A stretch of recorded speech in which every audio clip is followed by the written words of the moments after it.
Okay, let's look at a case study embodying some of the ideas that we just looked at in our theory lecture. This is the case study of SeaWorld. Most of us have been to SeaWorld, yes? SeaWorld, SeaWorld. Wait, nobody's been to SeaWorld? I have one student who's been to SeaWorld. Which one have you been to? San Antonio. San Antonio? Okay. I've been to the one in San Diego. Okay, SeaWorld is a well-known theme park company in the United States. They opened their first marine zoological park in 1964. They have 3 U.S. locations in San Diego, San Antonio, and Orlando.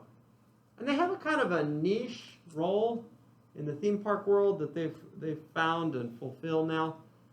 And that's the combo zoo coaster park role. So what they've done is they've taken the zoo concept, the idea of seeing animals, and they have wedded it together with the Six Flags coaster-themed theme park.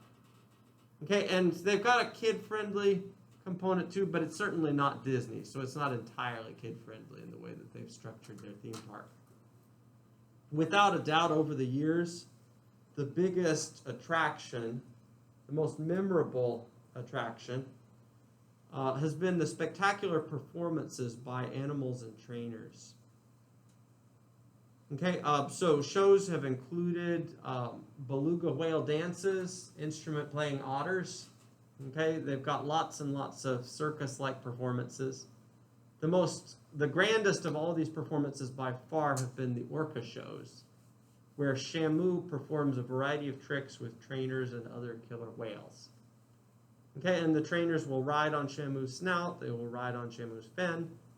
Shamu will come up close to the audience and splash them. You can sit on the front row and get soaked. And these are all enjoyable perks of the show. SeaWorld has ridden these shows, these circus-like performances, to great success over the years. For instance, by 2009, they were valued at $2.5 billion, with over $1 billion in income annually, and around 6.5 million visitors per year. They combined these circus-like performances with, I guess you could say, a milder, gentler coaster theme than Six Flags. So they don't have the 100-mile-an-hour drops, the extreme performances that Six Flags goes for, or that other, similar such theme parks go for. But it's a little bit spunkier than Disney, where it's all just children-focused. Okay, here's Shamu and the trainer. Unfortunately, all of this came to a screeching halt when expert trainer Dawn Brancheau was fatally injured in February 2010. She was attacked by a 12,000-pound whale named Tilikum. This was in a standard Shamu performance. Okay, SeaWorld executives initially blamed the incident on the trainer. They wanted to avoid liability, but it quickly became apparent that actually she was following all the protocols. It's a real sad story. The orca dragged her to the bottom of the tank and basically sat on her. Again, not a fun way to go.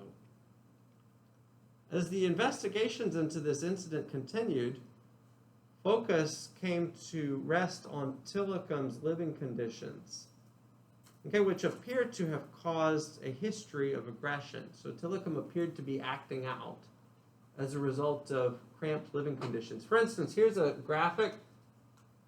Here's the performance pool. And here's the pool inside the circle where Tilikum was normally housed every day. Okay, you can see the animal is almost as big as the pool. I'd probably be acting out too if I were housed in a cell that I was as big as. Okay, and other kinds of treatment issues with the animals came to light. Okay, SeaWorld was regularly practicing very aggressive and controversial tactics to herd the orcas away from each other in the wild, and also to separate the smaller, weaker ones that they could easily get from the others in the wild. They practiced controversial birthing tactics. They'd separate mothers and calves so that they could make the calves more docile and easy to control. Okay, and there would be stories about the mothers and calves calling to each other from across the park because they couldn't actually be together with each other, and it's all kind of kind of, honestly, kind of depressing. The Occupational Safety and Health Administration got involved, arguing that SeaWorld put its employees at great risks when putting them in the pools. Okay, SeaWorld tried to head off the government investigation by implementing new safety procedures after the attack on Dawn. But OSHA pushed for rules regarding the proximity of the orcas and the trainers. Okay, public opinion got involved. And to go to SeaWorld, you had to start running a gauntlet of protesters holding signs that said things like "Captivity kills." A bunch of people would shout at you as you went into the theme park saying you're an animal killer.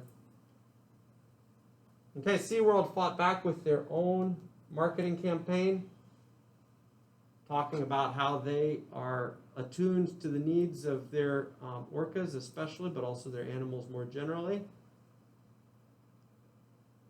A documentary came out. Has anyone seen Blackfish? A couple of us? Okay. This documentary, sorry for the typo, released in 2013 and shed light on the effects of orca captivity. It highlighted SeaWorld's unethical practices toward their employees and the community. And the documentary gave SeaWorld a world of trouble. This is the stock price of the company after the documentary came out. I have not seen the documentary, but I've been told that it exposes the kinds of things I'm talking about in this presentation. Is that right, more or less? Yeah. Okay. Okay, so imagine you're a SeaWorld exec, and here you have public opinion turning against you, and the centerpiece of your business model has been these circus-like performances with the orcas.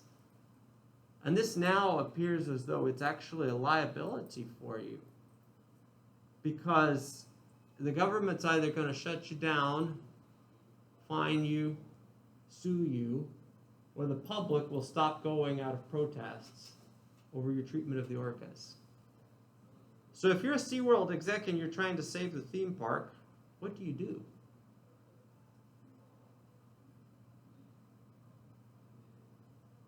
Do I have any ideas? What would you do?